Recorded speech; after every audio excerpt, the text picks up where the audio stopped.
Yeah. Okay, everyone. We will call this meeting to order.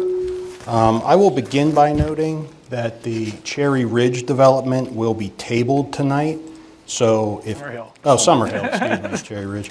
Summerhill Phase 2 will be tabled tonight. So if anyone was here to talk about that or give input on that, feel free to leave. However, if you want to stay and give public comment, you're welcome to do so. But just wanted everyone to be aware of that. So with that being said, we are going to begin tonight with a public hearing for a rezoning titled Z1-25 Reagan Ridge rezoning concerning the rezoning of 3.14 acres of land, tax parcel 49-21-00-0-087 at the intersection of Wilson and Manor Road from R3 High Density Residential to B Business. And if you would please identify yourself, sir, for the stenographer. Thank you.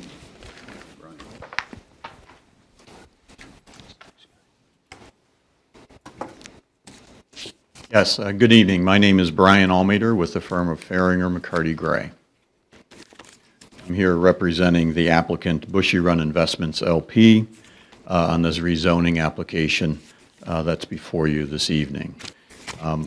I can get right into it if you like. Yeah, please. The application was originally submitted to the municipality in May, late May of 2025. We did have a planning commission meeting in July and as well as one in August, in which the planning commission had recommended denial. I'll be honest with you, I'm substituting tonight for my partner who is now unable to attend this evening. I don't think that we've received any sort of formal letter from the Planning Commission stating the reasons for denial, but we'll certainly entertain those if and when that comes through. If I may, and as mentioned, the application before you is proposed rezoning from R3 to B or Parcel A, which is outlined in the gray on the exhibit that's up on the screen now, containing little over 3 acres, 3.1 acres. This was a parcel in the Reagan Ridge plan as recorded in 2021 092900900566. Through the planning process, it was suggested that instead of the entire parcel A, that the rezoning the applicant may consider reducing the area to be rezoned to the outlined area in blue on the same exhibit. And the applicant has requested that in lieu of the entire parcel A. That area is 1.2 acres, so it's about a third of the total parcel A property. We don't know if that would require a subdivision plan to create that lot or whether that would just be an imposed area on that parcel A that's already an existing lot.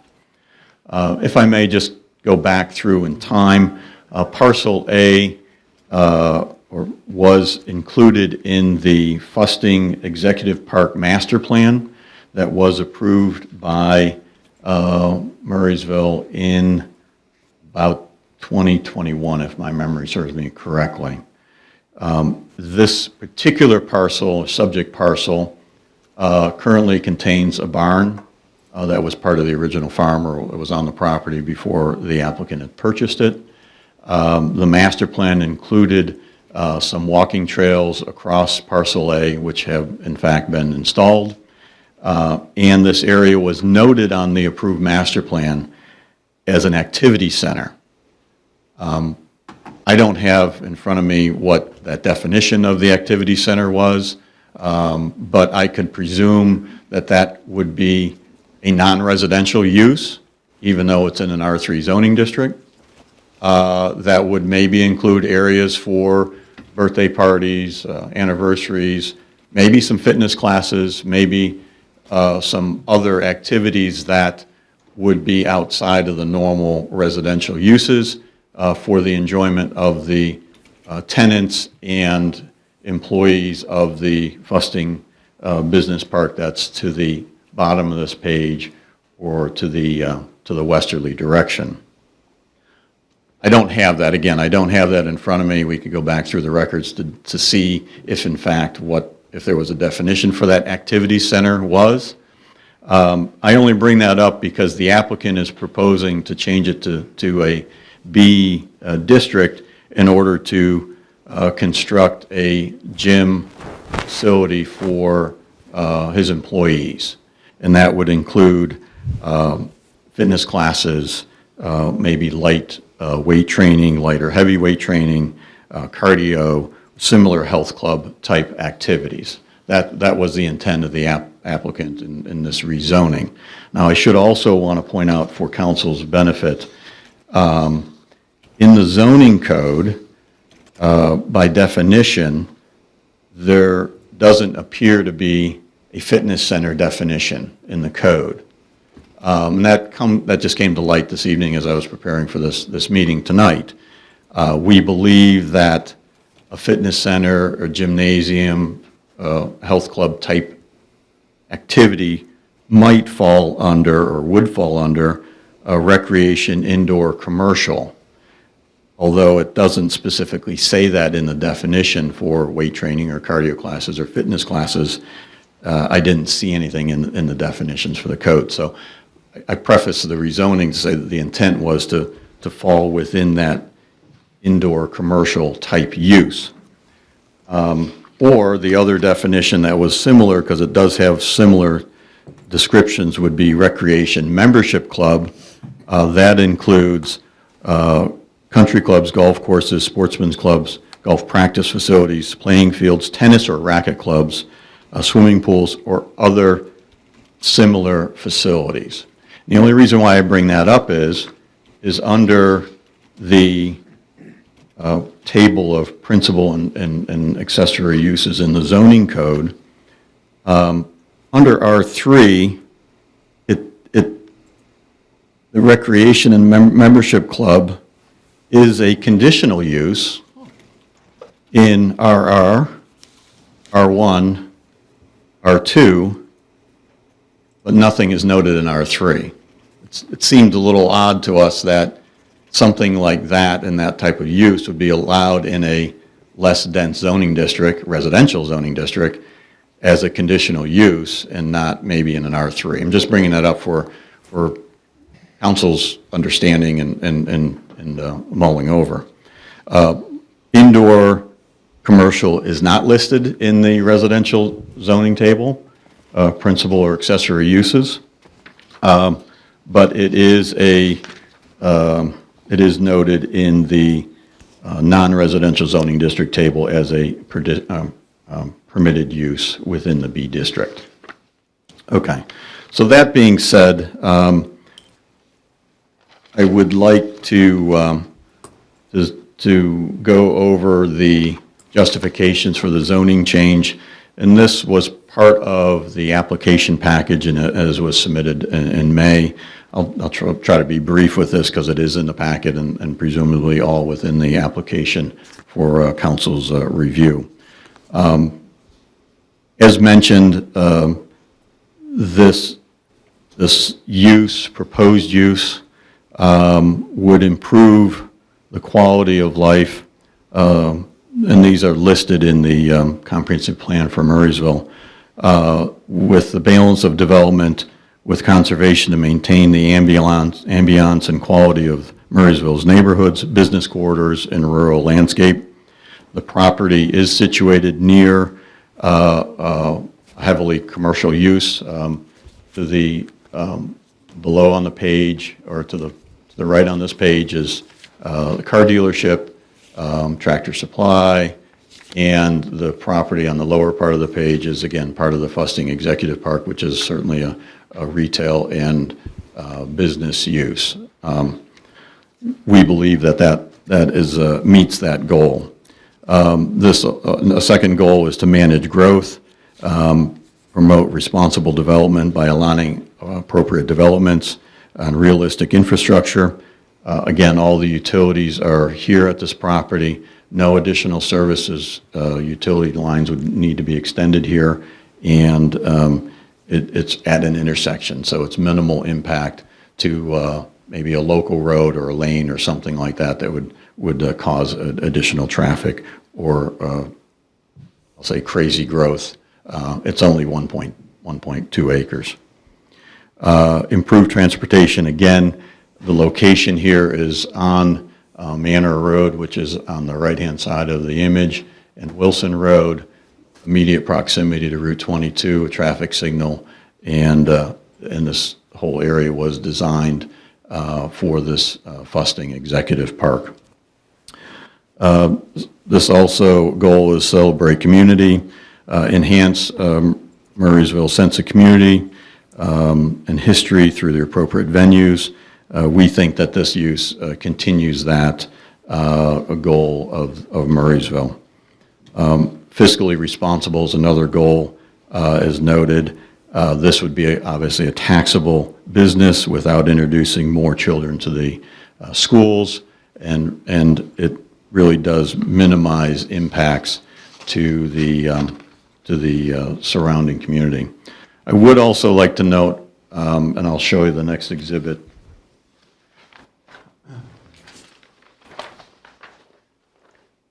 It's the same as what the previous one was, but again, the gray outline was parcel A.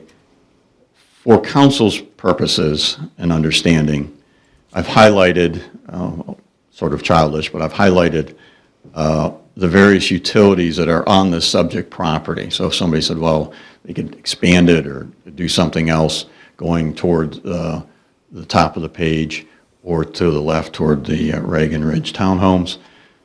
As you may know, there's a high pressure or high tension electric line crossing this site. That's noted in yellow. There's also a liquid fuels Buckeye gas line crossing the property. That's in the purplish thing going from bottom left to upper right.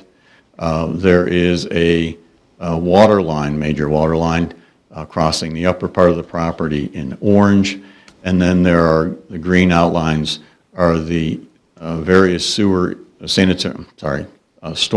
easements for the stormwater management facilities for the Fusting Executive Park and the Reagan Ridge townhome development. So there's very little property that can be developed, and this is really the only corner that could be developed. I would also like to point out for the record a letter from the Westmoreland Department of Planning and Development, Joshua Spano, Deputy Director, dated May 27th in 2025. Basically, per the MPC, they have to comment on the rezoning. And their comments, if I could read it into the record, is the property west across Wilson Road and south across Manor Road are B. The properties directly north and east are zoned R3. The surrounding land uses include Jim Shorkey car dealership, Tractor Supply Department Store, townhomes, and single-family homes. The proposed rezoning supports several of the objectives. Objectives 2, 4, and 6 outlined in the municipality of Murraysville's comp plan on page 6. The proposed rezoning from R3 to B appears to be compatible with the surrounding uses being composed mainly of R and B classifications, but consideration should be made to balance and control negative consequences of potential other B permitted uses on obviously the residents. It should be noted that the municipality has approved 3 other R3 to B properties as indicated on the zoning map. And I think what this exhibit does is it addresses those concerns and considerations. The use is almost 200 feet from the Reagan Ridge townhomes and over 200 feet from the properties to the east. In addition, the one property is not developed at the corner or on Manor Road. There are obviously homes within the adjacent plans, but they're well over 200 feet, maybe 250 feet from the property line of this proposed rezoning. And again, through the easements and other things that are going to minimize or very much limit any additional improvements on this particular property. So we think in general that this is a benefit to the community, benefit to the employer of this region to provide this type of service for their employees. It keeps people here in the neighborhood and with minimal impact to the municipality. I'll entertain any questions if you have any at this time. Council? Okay. Damon? I'm going to ask my question at a later time. Okay. Hearing no questions from council at this point, I would ask, is there anyone in the audience who would like to give comment on this rezoning only? We'll have a public comment for all other matters later in the meeting. But at this time, would anyone like to comment on this rezoning? Sir, please.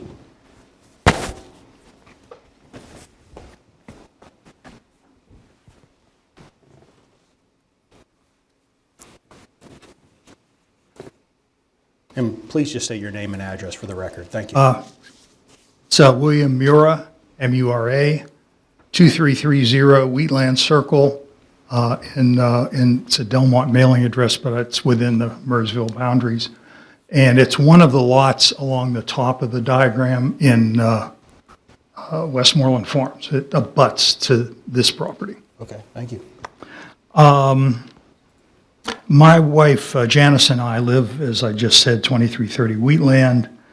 We've resided there since 2011, have been in Murrysville residents for 30 years. Our comments are based on information that was obtained at the July 8th Planning Commission meeting, which I attended, and also on discussions at the August 12th Planning meeting, which we both attended and presented a statement. It's been over 3 years since work began on what used to be a scenic working farm field that adjoined our backyard and is now the property under discussion here. We now, 3 years have passed, and we now look on 2 unfinished buildings and 1 foundation and other excavated areas with no end in sight to the construction. We're concerned that the developer appears to be in no hurry to complete the project and seems content to see the site remaining in its unfinished state indefinitely. We expected that there would be development someday on the property behind our house, but we figured the work would be done on a reasonable schedule. The project timeline on the Fusting website shows the work to be years behind schedule. Marketability of the residential units is also a concern. Locating these high-priced condos, which are up in the neighborhood of $1 million each, near power lines, gas lines, retail businesses, and a 4-lane highway, presents obvious obstacles to marketing the units, a situation that is widely discussed in the community and on social media. Further, it was stated at the July Planning meeting that the barn at the intersection of Manor and Wilson Roads will be replaced by a gym for use by Fusting employees, with the possibility of additional commercial development on the property. The original plan for this parcel, which is still on Fusting's website, shows the barn site as an activity center for the Regan Ridge community. We would like to see the original plans carried out in order to attract buyers for the properties. We feel that approving zoning for unspecified future commercial uses will put off potential buyers and further delay completion of Regan Ridge, and will also affect property values in Westmoreland Farms. We urge council to reject the zoning change and not consider any additional business zoning until the planned residential units are completed and occupied. Until then, any commercial development should be done on the area across Wilson Road, which is intended for business use. We think it's in the interest of Murrysville residents to have the Regan Ridge development completed without further delay. We ask council to take any steps it can to ensure the developer completes Regan Ridge construction expeditiously and does not leave an unfinished and highly visible construction site indefinitely. And we thank you for your attention to our comments. No, thank you so much, sir.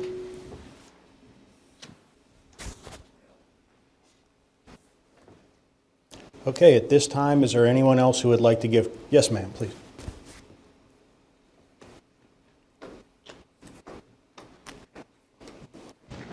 Good evening. My name is Diane Doherty. I live at 2372 Wheatland Circle, which is in Westmoreland Farms, as Bill said, above, that abuts the property. As stated, residents of Westmoreland Farms have looked at a construction site for the last 3 years, with only one completed unit and one partially finished unit of the 9 proposed units that had a completion date originally stated 2023. In addition to the condos, which were Phase 1 of the Reagan Ridge and Fusting development, having a completion date of 2023. According to the Fusting Executive Park Plan, Phase 2, the DNA corporate office was to have a start date in 2022 and a complete date in 2025. Phase 3 was to begin in 2025. None of these dates have been met. We are questioning the track record of Fusting's management proposed projects and are concerned about starting a new project when nothing has been finished for 3.5 years. Also, the gentleman answered the question that I had about trying to squeeze a small building onto a 3-acre parcel that has many easements running through it. There are 40 acres across Wilson Road that are already zoned for business, and that were approved for the Fusting Executive Park. And part of that executive park included, in the original plan, a gym for the DNA employees. So we are just questioning, why not put it across the road that's already zoned business, that already had a plan for the gym across the road. It's just based on the last 4 years' track record and the fact that there is already 40 acres of land across the road that's zoned business, we're just questioning and hoping that council will go with the recommendation of denial of the rezoning from the Zoning and Planning Commission. Thank you. Thank you. Okay. Would anyone else like to give comment on this development? Or proposed rezoning, I should say? Okay. Anything final from council? Okay, can I have a motion? Oh, would you like to say something, sir? No, I was just getting up to. Oh, okay. May I have a motion to close the record, please? So moved. Second. Thank you, Jamie, Ling, and Carl. All those in favor, please say aye. Aye. Opposed? All right, we're adjourned, everyone. Thank you. Or, excuse me, we're off the record. With that being said, we will now call our regular meeting to order. Thank you. Can I have a roll call, please? Mr. Stepanovich, Here. Mr. Dice, Here. Mr. McKenna, Here. Mr. Lemak, Here.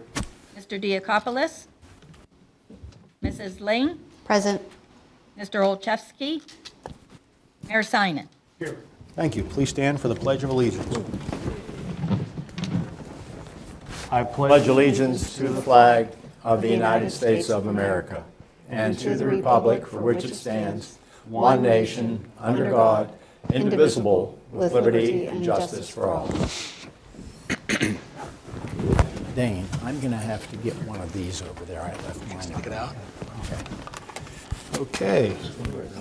Do we have any unlisted amendments this evening? Just item 14B would be tabled for this evening, as previously mentioned. Just to be clear to the community, we were waiting, the time waiver was to expire tomorrow, so the item was listed on the agenda. The applicant did extend that time waiver, allowing us more time to review the submitted documents and wait for pending submissions. So because of that, it makes sense to table item 14B this evening. Okay, wonderful. Thank you. That brings us to our consent calendar items this evening. Any questions or concerns about the consent calendar items? I did have one correction on the minutes. I believe, if I read it correctly, I didn't come to it. I think Mr. Shepherd's address is incorrect, as it was listed in the minutes. It had Linda Drive, All right, let's, not his address. we'll have to make sure that we correct, yeah, you are right, yep. Okay. We'll have to make sure that we correct the address on page 4 of the minutes under Mr. Shepherd. Thank you. I think it becomes 4832 Treesdale Court. Yep, absolutely. And you can even see Mrs. Shepherd's address was correct. Okay, so noting that correction of the minutes, any other questions or concerns? Okay, can I have a motion? Motion to approve consent calendar items, letters A through C. Second the motion. Thank you, Jamie and Jason. Any final questions or comments? All those in favor, please say aye. Aye. Opposed? Okay. It is unanimous. That brings us to comments by the mayor. Mayor? Thanks, Mr. Dice. As you all see, the leaves are already falling, so curbside leaf collection program 2025 is about to start. To schedule a pickup on one of the collection dates listed below, please fill out the curbside leaf collection program form on the website. There's a 20-bag limit for each collection date. The deadline to sign up for each date is Thursday before the pickup date. The first pickup date is October 25th. Next, we are looking for a skilled full-time laborer within our Public Works Department. For more information, go to the website. Municipality of Murraysville is an equal opportunity employer and does not discriminate in its recruitment or employment on the basis of race, religion, age, sex, or sexual preference, political affiliation, or physical handicap. Next, we're coming up on our next glass recycling pop-up collection event Saturday, September 20th at the Veterans Field parking lot, 4200 Sardis Road, Murraysville, 9 a.m. to 2 p.m. At sponsors are the Municipality of Murraysville and Republic Services. Residents are encouraged to support the Loaves and Fishes Emergency Food Pantry by donating non-perishable food items. Food pantry volunteers will be at the pavilion accepting drive-through donations the same hours. Back that up a minute, Michael, Sorry. please. The Franklin Regional Cross Country Team is working with the organization Funds 20 RGS, who will sell the shoes at a discount to the people in third world countries to create micro and teach people business skills, and they will give a nonprofit of their choosing a donation. In this case, it's the Loaves and Fishes Pantry, and that's in regard to donating shoes for the cross country. Lastly, we're coming to the end of the Murraysville Farmers Market. Again, it's live music, weekly food trucks, local vendors, and more. The ending Thursday is the 25th, and it is Thursdays from 3 to 7 p.m. down at the Fire Department's field and Medic One field. And that concludes my announcement for tonight. Thank you. Thank you, Mayor. That brings us to comments by the Chief Administrator. Mr. Nestica? Yes, just a few updates for the community. First, there is the GFNY bike race this weekend that will be taking place on Sunday, the GFNY Pittsburgh. It is an event that's taking place starting at Boyce Park in Monroeville, but it does cut through a portion of Murraysville on Logan Ferry Road and Salzburg Road, mostly on Salzburg Road. So there will be a couple officers stationed at two of the intersections there to assist with the bike racers coming through, and that'll be early on Sunday morning. But most of that race does take place in other communities as well. So just a notice to the community. Next, an important notice to the community is that we will be doing the traffic signal repair at the intersection of Manor Mellon Road and Route 22. Most of the community is aware that signal has been giving us some issues. That's because the cabinet box was destroyed by damaged by a vehicle accident.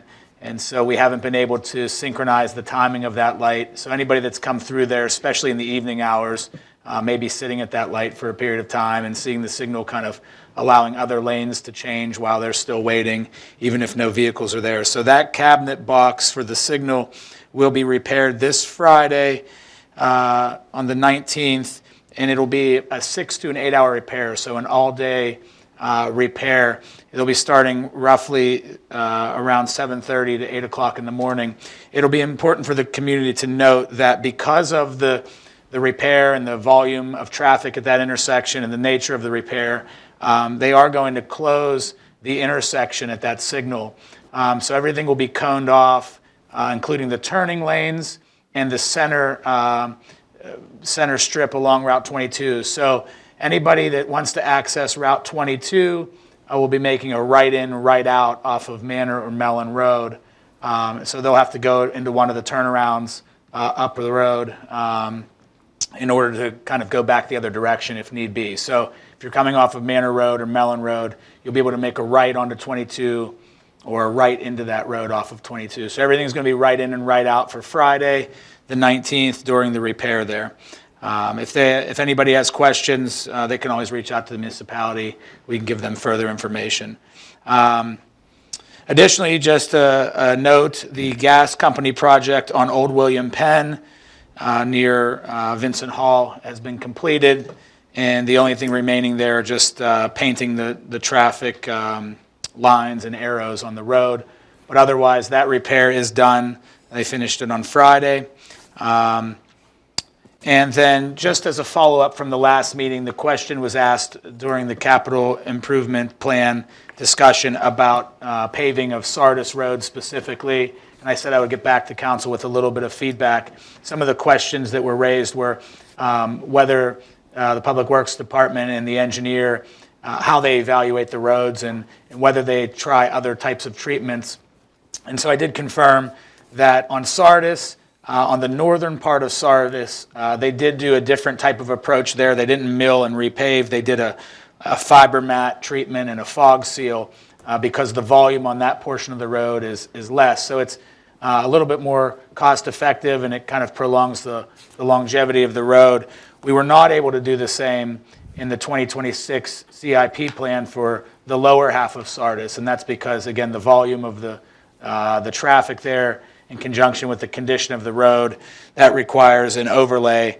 And so, again, trying to be effective with the way we do our road program and conduct the repairs in the community, the Public Works Department and the engineering staff do look at ways to try to prolong the life of roads without doing full overlays or full, tear downs and rebuilds. So again, I said that I would get back to council on that. So that's just a little bit more information there. And certainly I'm happy to answer any questions if there are any. And then lastly, the only other item, just from a municipal business standpoint, we did get notified by our healthcare insurance provider that we could expect the rates to be going up for next year. Not uncommon in the industry, but they said it could be upwards of even a 10% increase for our healthcare costs going into 26. So we'll keep an eye out for the numbers that do come in from our healthcare provider. But again, as costs go up, obviously it has an impact on our overall finances. So just, a word of an update of caution. So that is all for the manager's comments for this evening. All right, thank you. Wonderful. Oh, aside from the healthcare part. Yeah. Could I please see the list? We're on to public comment.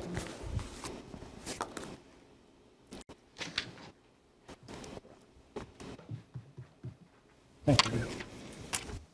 Okay, we have quite a few people signed up this evening. Could we begin with Mr. Dennis Pavlik?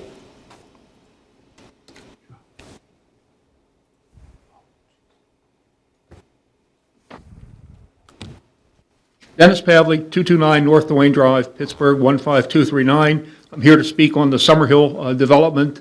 2:30 today, we got copies of the stormwater management plan, and there are a number of blatant deficiencies in that plan, especially with respect to what the developer said he was going to do.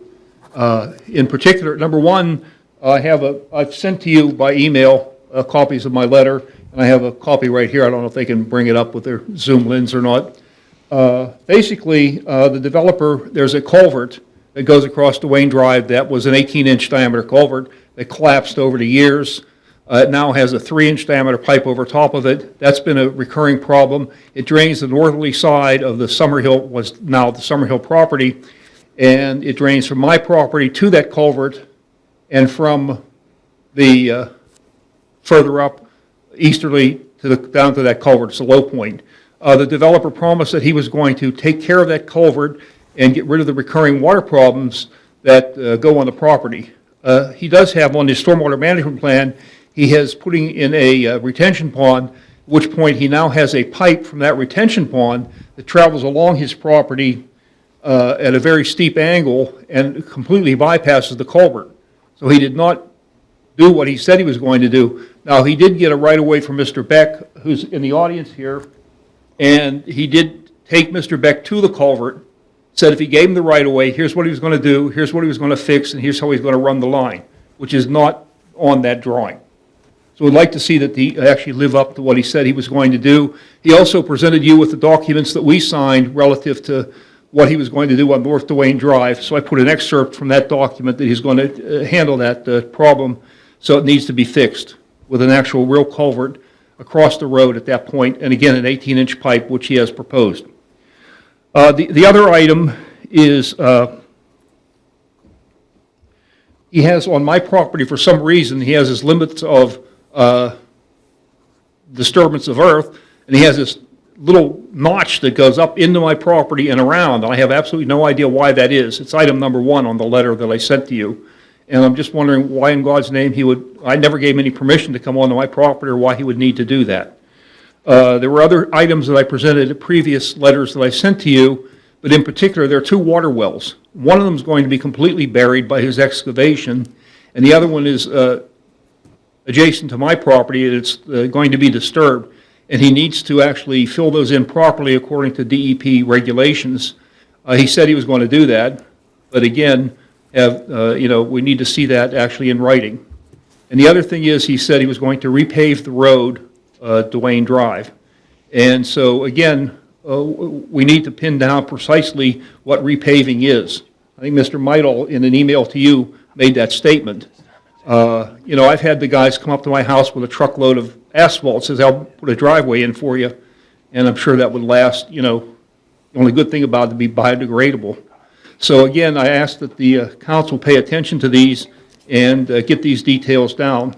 I also have a written agreement signed by Mr. Hall, and I signed it, developed by my attorney, codifying exactly what he said he was going to do. Plus, he submitted to you, as part of his agreement, the statements that he has made. So we're really asking that he just live up to those statements and that our council staff actually make that happen. No, absolutely, sir. Right. Noted. And I know a lot of times you get like one person comes in, but I have the neighborhood here, if they could show of hands at least that I'm not lying or speaking. Mr. Beck, so, you always get one person that comes in and you're never sure if they're speaking for themselves or making stuff up, but I think I tried to be rather accurate.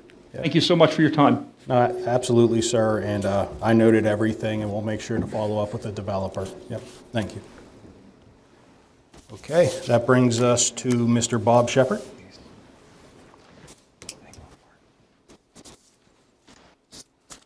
Good evening. Evening. My name is Robert Shepherd. I live at 4832 Treesdale Court, Murraysville. I've lived at my Murraysville residence for over 25 years and lived in Murraysville for 43 years. I recently saw a change in the number of lots in the Murray Crest subdivision at Hay Lane Minor subdivision. This should trigger a resubmission of the Murray Crest subdivision plat for approvals. In doing so, I'm asking for council to review the Murray Crest subdivision plat regarding my private property.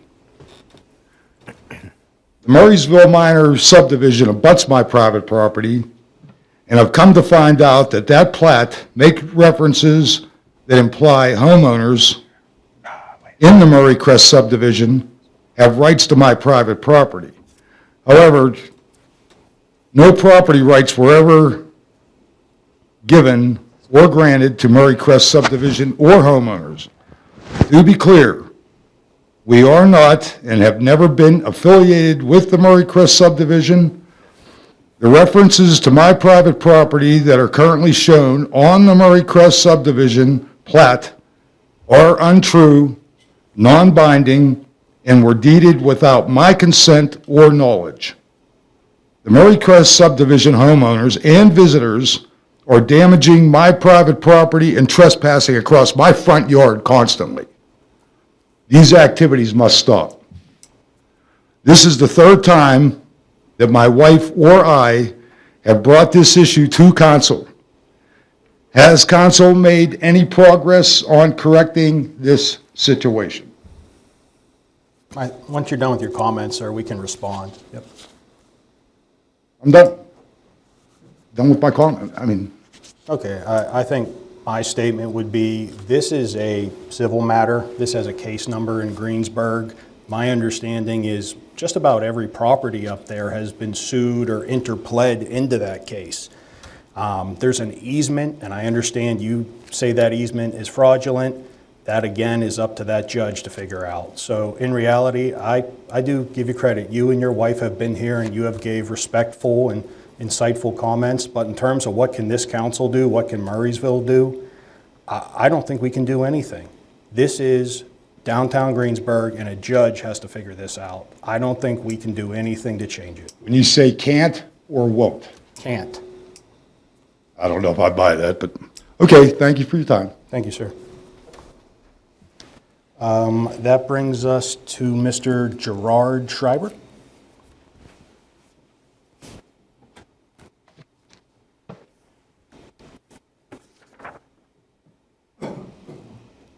George Schreiber, 5211 School Road South, Export. Thank you, sir. I've never made presentations as far as building any properties here. I've always had people do it for me, okay? And to put things in perspective, I find it great that you make these people present drawings and water runoff retention, what you're going to do. The last time you had a car wash, they presented you, it was going to have split face concrete, the colors that we're going to use, sound. But I've taken an interest in this Murray Crest problem, and apparently nothing is to code. Nothing. The houses that were built there were not to code. The land yourself, you're already approved a subdivision that exceeds the limits of the subdivision. And I know that it's a complicated thing, as you pointed out, a lot of civil cases going back and forth. But, you know, if you're going to limit a minor subdivision to 5 lots, you have to limit it to 5. And even if you know the developer, you have to tell them, I'm sorry, you don't meet the code. It's a major thing. Put the infrastructure in that's required, and don't dump your water and sewage on somebody else's property.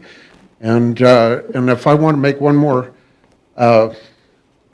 analysis, now you have a golf course right next door here with a dog leg, comes close to the property. If they decide arbitrarily, say, let's cut the trees down, get a D9 cat, plow right through that parking lot, pick a couple police cars out of the way, take out the handicap, and use this really nice entrance onto Sardis Road. I would hope to God that you people would take offense at some point and stop it. Yet, the developer of Murray Crest has allowed these people's property, a good 300 feet of it, to be just right. I looked at it today before I came up here. It's a mess. They've torn up the landscaping. The land is gravel. They have a swath of dirt that's ripped 50 feet wide with gravel. I found out today they ran a sewer line without permission through these people's property. And the developer, as I understand it, has a land company of his own. So it's not like he shouldn't have known better. And like I said, I appreciate the fact that you guys have everybody else toe the line. And they even made, one of the houses I built, I couldn't get an occupancy permit because there was a plate on a junction box instead of a lamp fixture.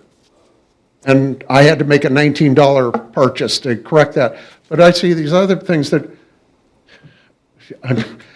I just think they might be fire traps or worse. You know, and it just seems, I'm no expert on your borough, but I have taken an interest in this Murray Crest, and it's a fiasco, I think. Thank you for your time, I appreciate it. No, thank you, sir, and thank you for your comment. And again, we view this as a civil matter. There is that easement agreement out there, and I know that's under litigation, but that's for a judge to determine how applicable it is. I know. And you know what, Mr. Shepherd, if you end up being right and that easement agreement was fraudulent, it is, but right now, we're not the judges of that. Greensburg is. We didn't record that. Nah, Mr. Shriver. Okay, one last. I just, like I said, I'm not the lawyer or anything here. I'm just saying that, you know, diligence on Murraysville part, because I agree with you guys. You know, if you're going to do something right, you got to do it right, and we can't arbitrarily say, well, everybody has to do it, well, except him.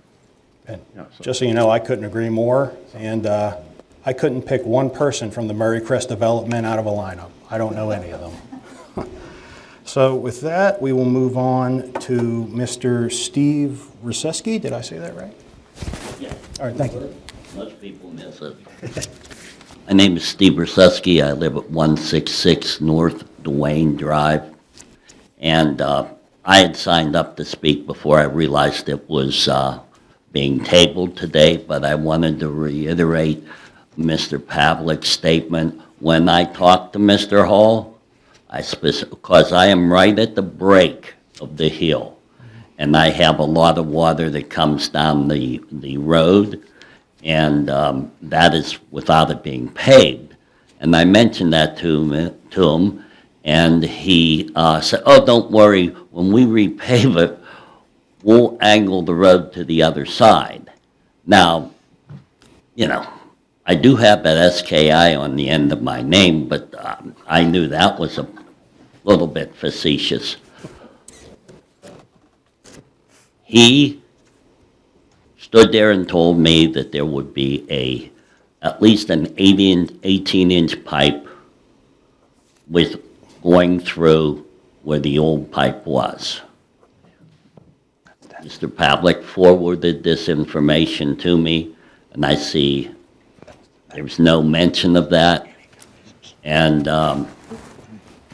you know, if we have, everyone has different perceptions of reality. I understand that.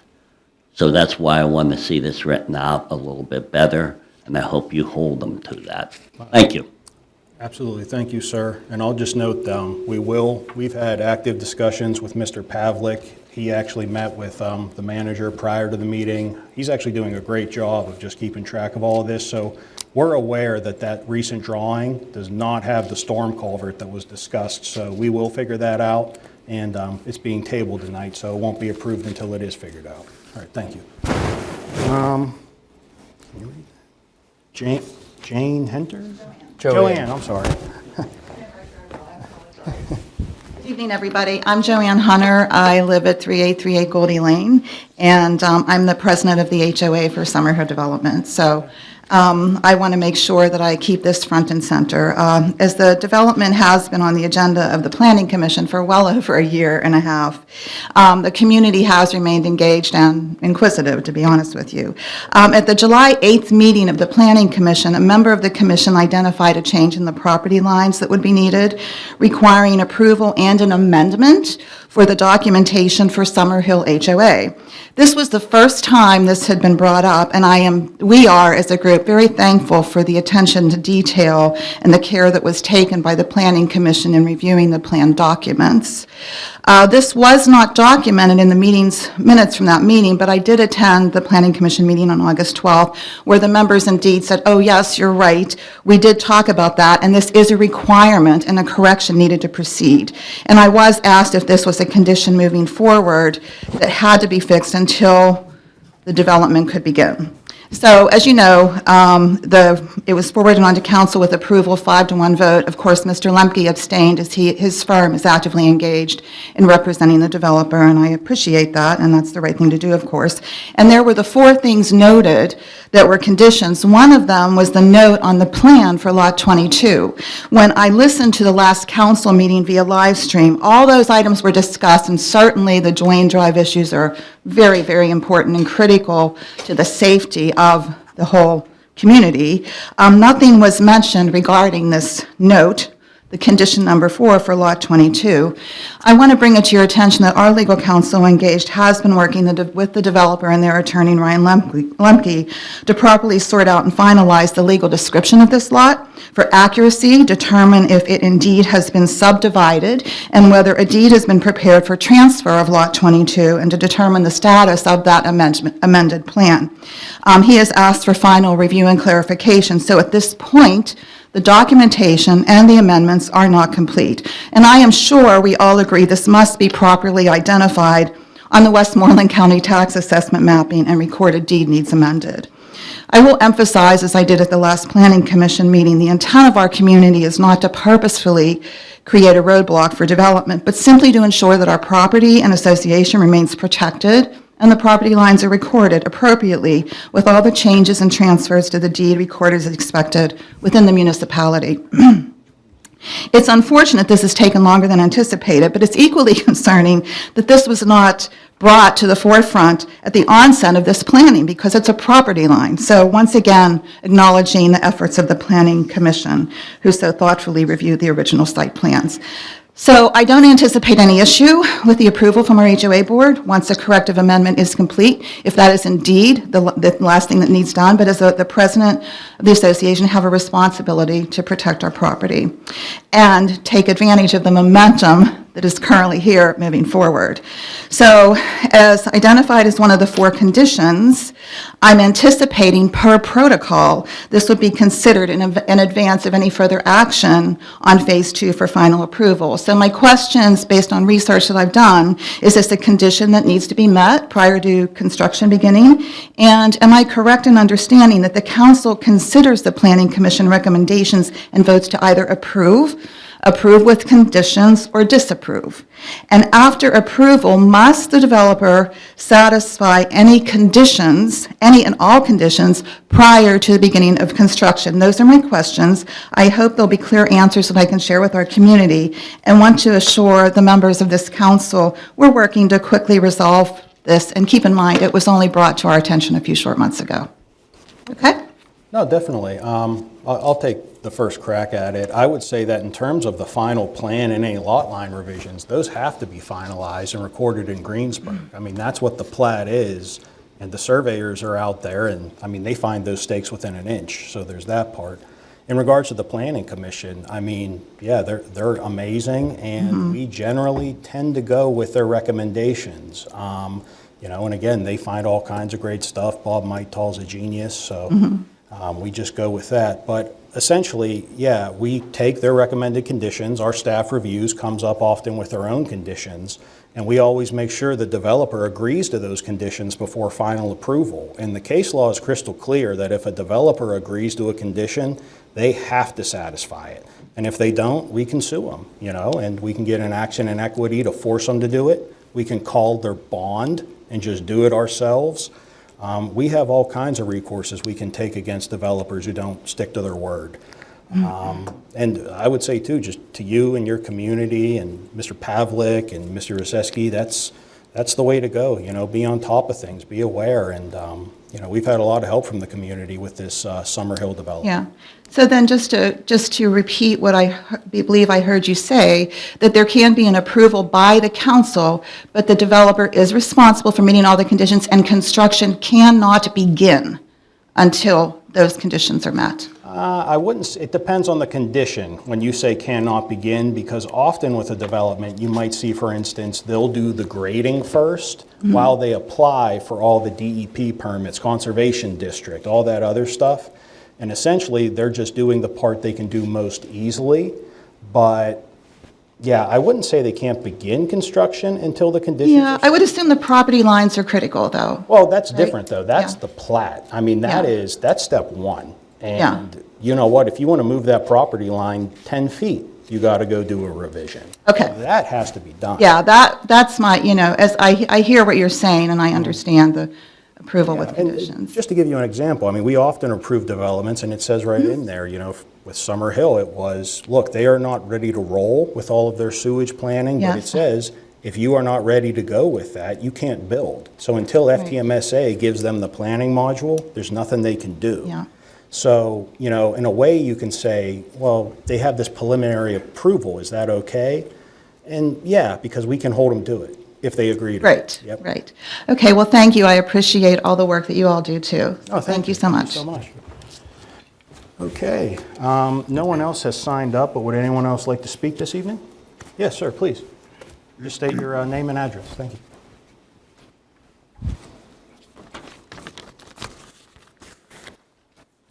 Sorry, I was late. Bob Alexander, President of Miracle League of Western PA, 4691 Christie Road, here in Murraysville.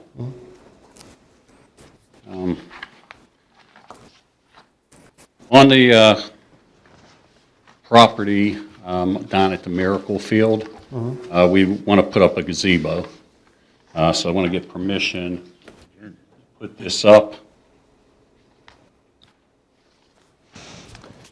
It's in this location.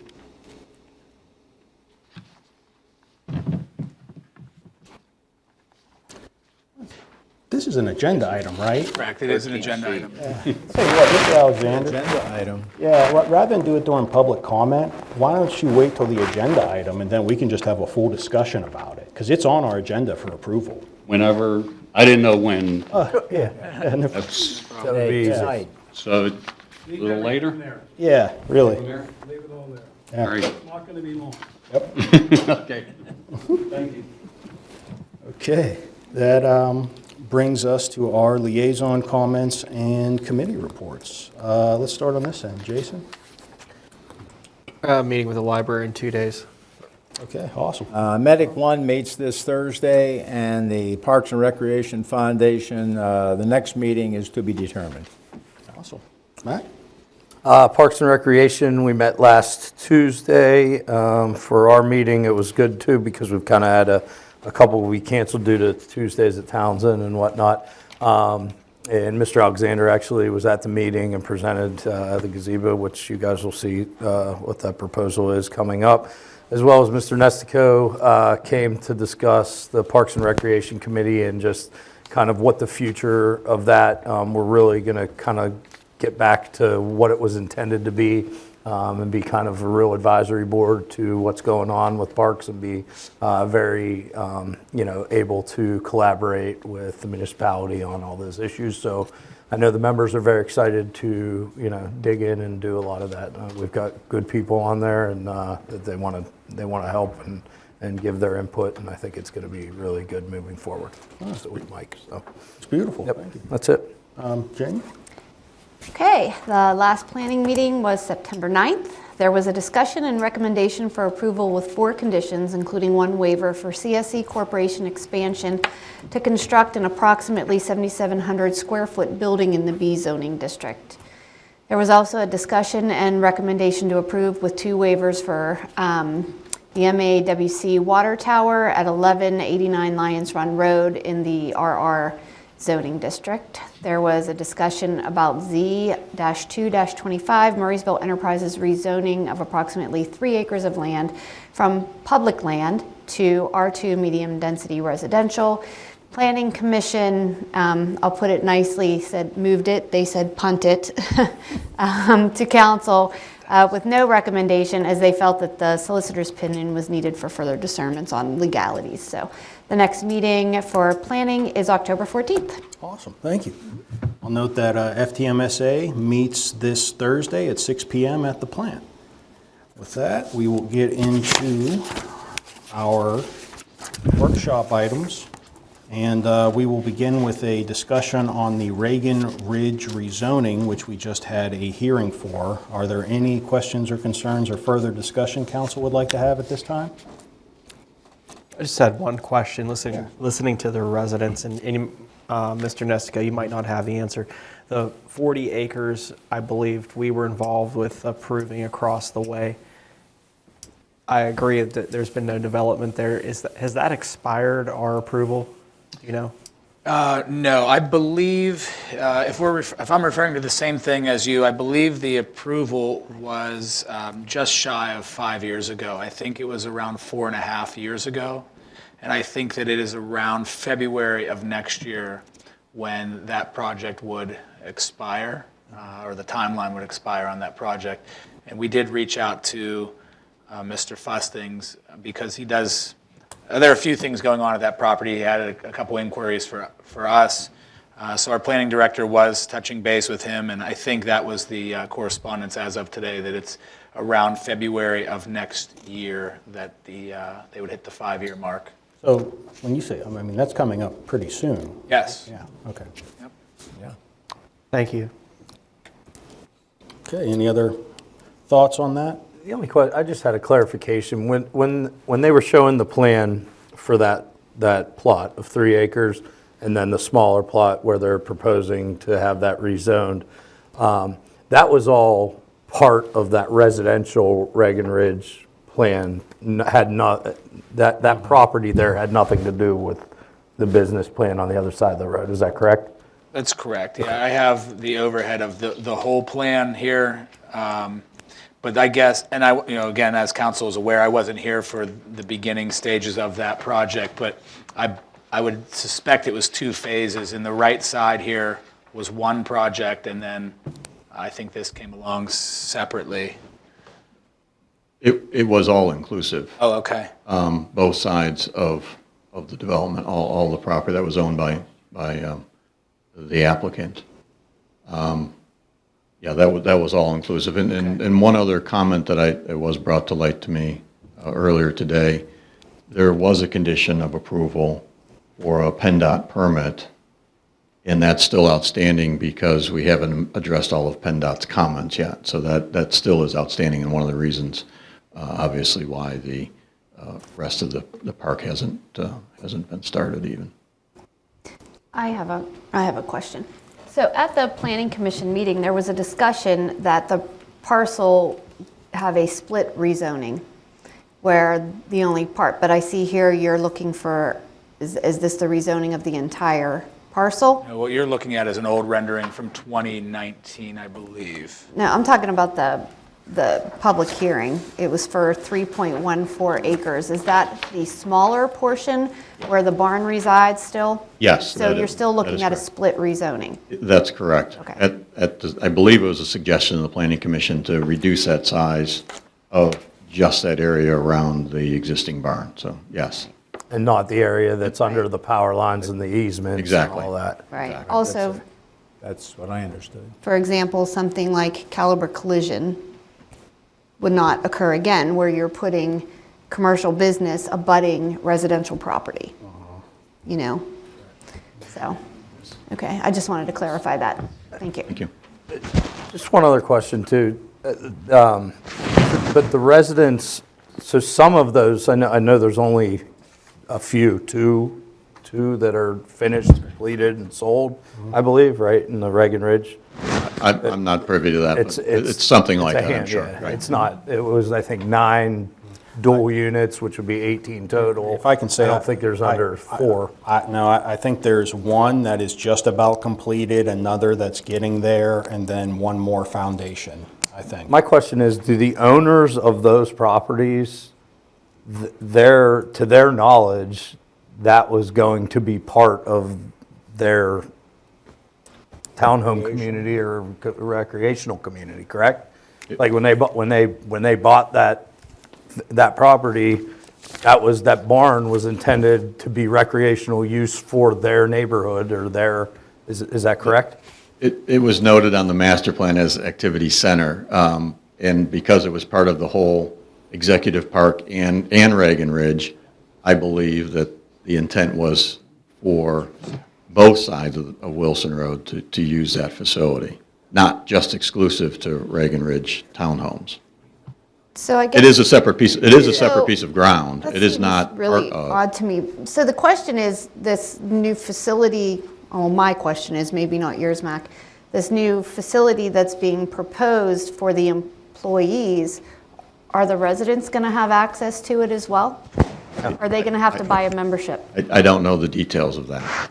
Again, it's a rezoning in order to move forward with a plan. But when you say that That it was, does when you change say as one big permitting plan, conditional uses, that the intent was for it to be an activity center, Does but change the- when that was purchased, one side of it was Was it business the conditional use? district, right? And their side was residential. So that activity center would be a residential activity center, not a commercial. But it is on a separate piece of ground, not tied to the townhomes and part of the whole master plan. I still stick by that it was part of the whole Busting Executive Park master plan. Okay. I understand what you're saying. I don't think that's what they think, though, or they thought, the neighborhoods. But, okay, that's my question. Well, I think it has to be noted, too, that the objections, if you will, by several of the residences in Wheatland Circle or Wheatland Court, whichever it's called, not necessarily the large, quote, expensive condos.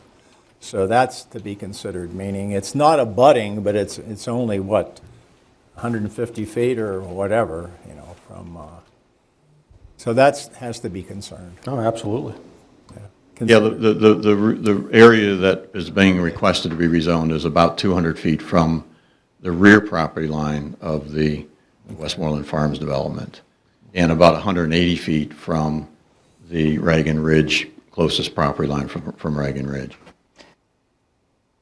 There's just a little bit more of the overhead. I think council is probably aware, but to Jamie's question earlier, I think it's important to interject that I think that the decision for council to make, and this is just a discussion topic now, but it would be on the next agenda for consideration, this is a rezoning. So if it's converted to B business or any other district, then the uses within that district apply. So while the tentative plan may be a fitness center of some sort, at the end of the day, if it's rezoned as B business, then anything that's permitted use in that district could also be put there as well. So again, just some feedback for council as they weigh out the decision. It's not directly analogous to Redstone, but it's similar. It is. No, I mean, it is actually, the law is directly analogous. It's, in Pennsylvania, you can't do contract zoning. So But I thought it was R2 to R3 with Redstone, and this is from R. Well, no, you're correct about that, yeah. No, Wes, I'm sorry. Yeah, the same issue, Mr. Stepanovich, came up when we were doing Redstone. Once the zone, if the zone change is approved, then any permitted use and conditional use fundamentally in the new zone is going to occur at the whim of the developer. And here's the surrounding, I think council may be familiar, but the surrounding districts here are B business, and so this would become B. It's not in the overlay as these other parcels are, but that's the distinction there. So if you do modify it, it obviously changes the analysis for what can be placed there. Yeah, it was just a reminder. Oh, absolutely. No, thank you. Okay. Yeah, I think they're two completely separate things, but a question, Mike, on timeline. Like, some of the residents that had voiced concerns that they've had a construction site for 3 years behind there that is way off schedule to do that, and it's the same developer that would be rezoning this and doing this. Is there any type of timeline that was agreed to with that? I can't remember. Well, again, as long as work is continuing, then permits can remain open.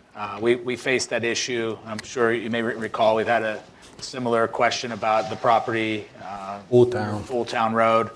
And so that's one of the difficulties we face. Now, there could be maybe local ordinance changes that impact that. But as we sit right now, it's the same analysis as we had for Bulltown. As long as there's an active and open permit and they are continuing to conduct work there, the permits can remain open. The timelines are pretty liberal in that regard. So If work were to stop, then that may change the analysis. But as far as the site development on the other side, because again, I think that's kind of in conjunction with the concern, that's where we're getting close to butting up against that 5-year time frame. And at that point, they would have to come back and seek reapproval of the site plan.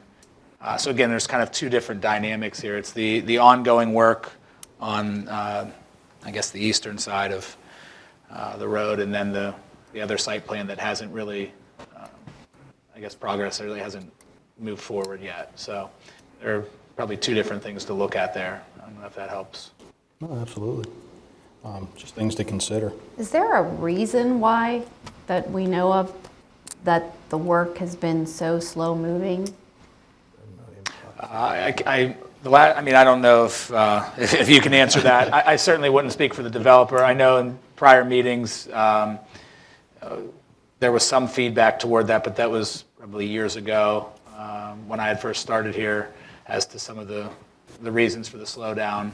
But I wouldn't speak for the developer. I don't know that answer now. Right. I guess in my mind, I'm thinking it's almost like an overextension. Like you haven't completed what you've done, and now you're looking to do something else. Right. It just doesn't.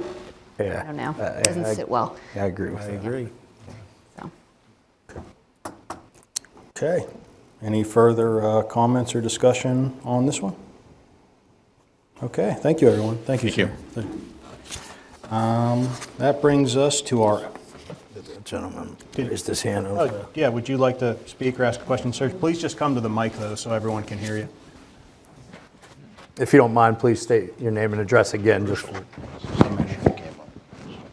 Bill Mura, 2330 Wheatland Circle.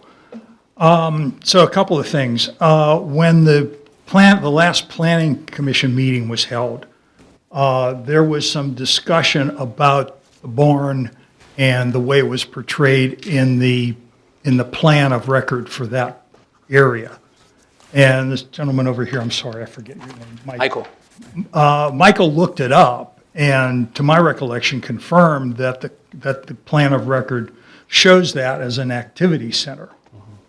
So the discussion among the Planning Commission took a quick turn to, well, if it's that way, then it's really not appropriate to approve the zoning change because it's not reflective. The plan shows something else. So that's my recollection of the discussion at the end of the Planning Commission meeting.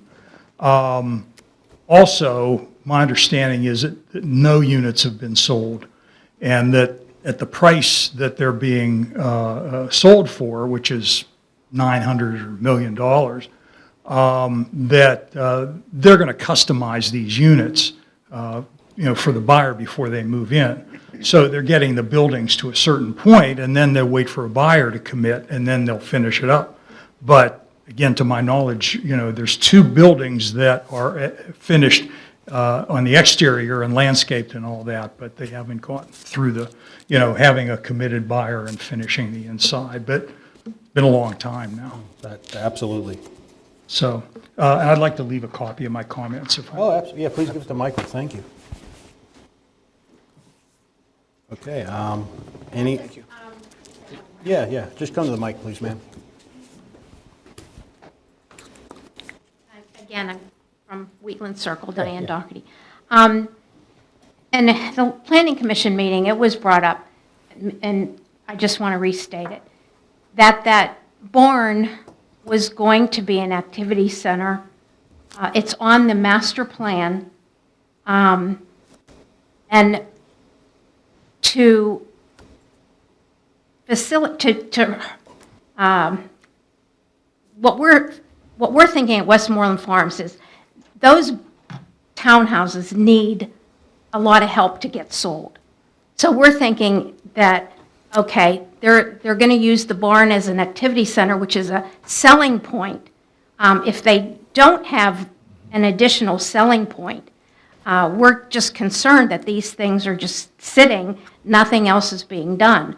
So that's why, we're thinking to do anything else on that property is taking away a selling point for those townhouses. So So just to, No, absolutely, thank you. No, noted. I think we had a lot of good discussion on that. Any final questions or concerns in regards to the potential Reagan Ridge rezoning? Okay, seeing none, we will move on to our action items this evening. Can I have a motion for 13A, please? I'd like to make a motion for approval of the 2026 minimum municipal obligation for the non-uniform and police pension plans in the amount of $791,845. Second. Thank you, Carl and Jamie. This is very clerical. We have to fund the pensions, but Michael, anything to add? The only other item to add is that this is for the combined non-uniform and police pension plans. And it went up $197,000 from the prior year. And that increase was due to the 2025 actuarial evaluation, changes to the normal cost, and a few other factors in there. So it is an obligation. It's not discretionary. The calculation is what it is. But obviously that increase is impactful to the overall budget. Fortunately, because there is a portion of state funding that goes to the MMO, we were notified that that amount is increasing. That's like the unit value as they refer to it. And so the unit value is going up this year. I'm trying to see if I have it here in front of me, and I'm not sure that I do. But it's gone up pretty substantially from last year. So I don't have the final number in front of me. I apologize for that. But fortunately, the state aid that contributes to this cost has also gone up as well. Oh, wonderful. But again, it's our obligation for our pension plan, and it's not a discretionary item, unfortunately. Okay, any questions or concerns from council? Hearing none, all those in favor, please say aye. Aye. Opposed? All right, 13A is unanimous, thank you. Can I have a motion for 13B, please? Make a motion to adopt resolution number 804-25, a resolution of the municipality of Murraysville approving, ratifying an application for a local share account, or an LSA, Category 4 Facilities Program grant through the Commonwealth Financing Authority. Second. Thank you, Mac and Jamie. Michael, anything to add? Pretty straightforward. This grant application is for the amount of $20,352 to try to implement a police bicycle patrol program. We had quite a bit of interest from the police department, from some of the newer officers over there, about reinstituting this program. The police used to have bicycle patrol, and then I guess at some point they got away from that, but there's a renewed interest there. The important thing to note is, one, this is an application for funding, so it may or may not happen. And also, if it does happen, this isn't going to take away from routine patrols. So this will kind of be in addition to the regular patrols that already exist. And if we have additional staffing or additional resources on a given day where the police department can get out on the trails or even within the local neighborhoods on bike patrol, a little bit more of a community-oriented approach, we'd like to try to institute that if at all possible. So this is, I guess just a kind of a shot in the dark to see if we do get some funding to try to reinstitute that program. So that's what this item is for. It's for approval to submit the grant, and also for the signatories to sign for the grant if it is awarded. Okay, all good news. Any questions or concerns? No, I think it's great. I remember, wasn't Officer Gibbons who used to do that? I remember him in our neighborhood. That's awesome. No, that's great, and great job on going out there and getting the money, guys. Thank you. So, any final questions or concerns? All those in favor, please say aye. Aye. Opposed? All right, 13B is unanimous. That brings us to 13C. Can I have a motion, please? Motion to approve the agreement between the municipality of Murraysville and the Miracle League of Western PA for installation of a gazebo at MCP. Second. Thank you, Jamie and Mac, and, yep, let's get to it. I can probably lead us off here if you'd like, Bob. That may give a little bit of help. But the Miracle League approached the municipality about the installation of a 10 by 12 gazebo in the parking lot area near the dumpsters that are currently fenced in.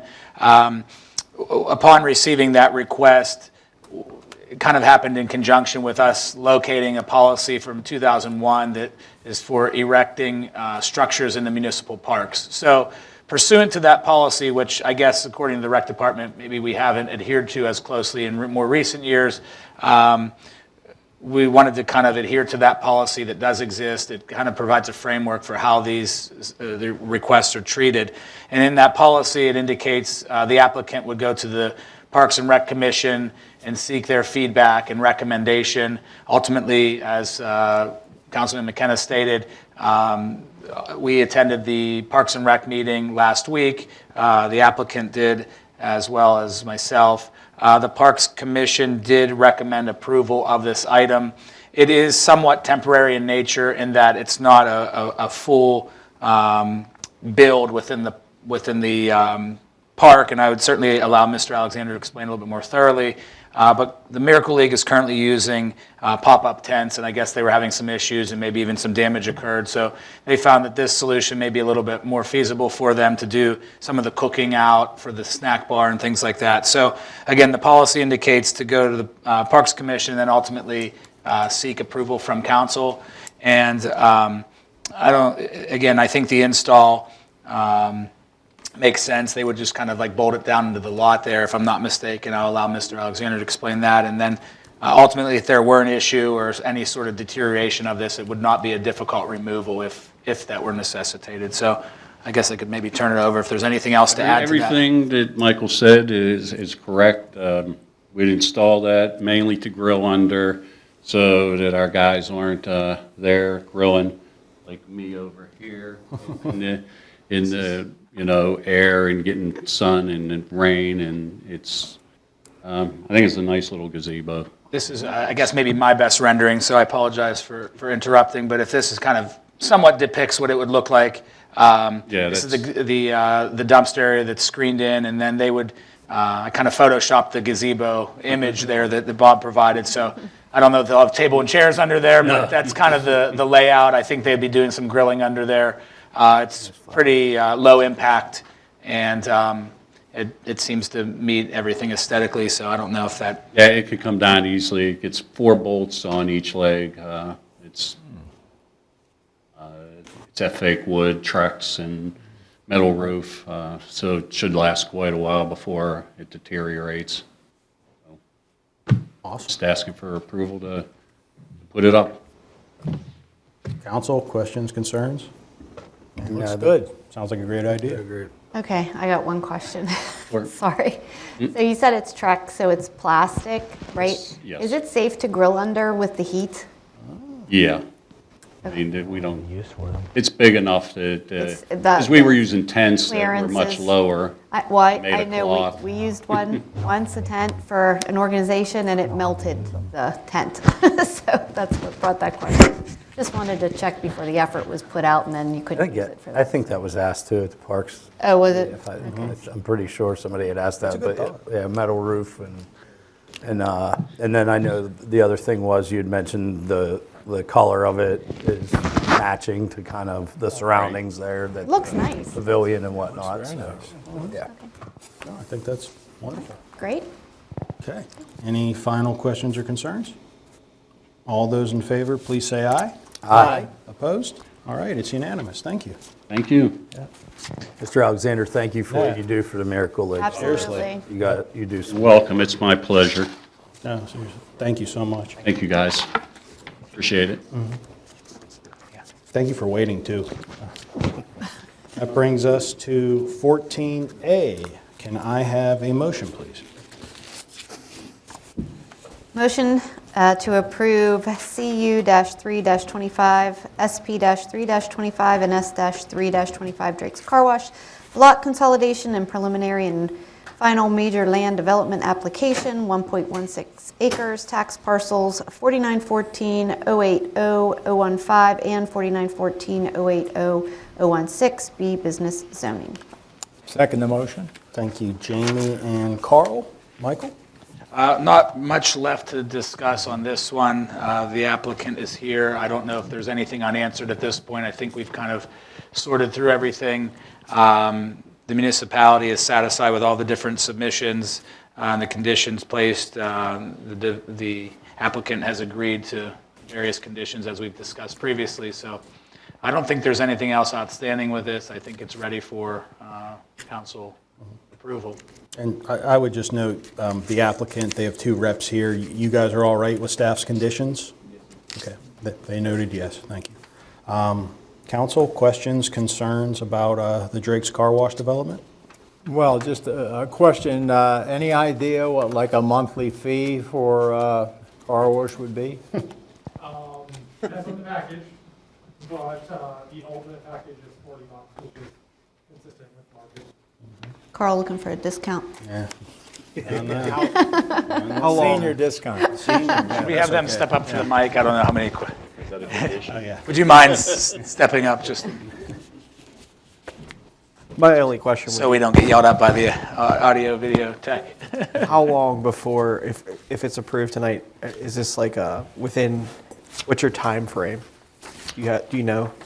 Part of that is dependent upon the Permit. I'll let him speak to that. Yeah, so as part of the conditions, we do have outstanding third-party approvals. So we're waiting on HOP and PDS from the Conservation District, as well as FTMSA, and then ultimately DEP on the sewage planning. So they're all in progress at various stages. The NPDS is administratively complete and under technical review, so hopefully we get an answer on that within the next 30 to 60 days. HOP, we received the first round of comments. We'll be resubmitting that here shortly. Again, that'll be another 30-day time lapse on that one. So for all intents and purposes, hopefully we obtain approvals by October, November-ish, and then it'll be up to these guys to make a determination as far as when demolition and construction ultimately starts. Thank you. Yeah, so ideally we would start with demo this year, and then we would be launching August, September, October of next year, kind of depending on winter and when things get started. Great, thank you. Any other questions or concerns for the applicant? All right, hearing none, all those in favor, please say aye. Aye. Opposed? All right, it's unanimous. Thank you, gentlemen. Appreciate it. Thank you very much. Thank you. And then we have 14B. Tabled. I don't even think we need, I guess we should just motion to table, please. Motion to table, agenda item 14B. Second the motion. Thank you, Jamie and Carl. Any discussion? All those in favor, please say aye. Aye. Okay, 14B is tabled. Any old or new business from anyone this evening? No executive May session? I ask for a brief executive session to discuss a property-related matter? Okay, we're going to have a brief executive session. There will be no action coming out of that. The executive session is to discuss a property and litigation matter. Can I have a motion to adjourn to executive? Motion to adjourn. Second. Thank you, Carl and Jason. All those in favor, please say aye. Aye. We're adjourned. Thank you, everyone.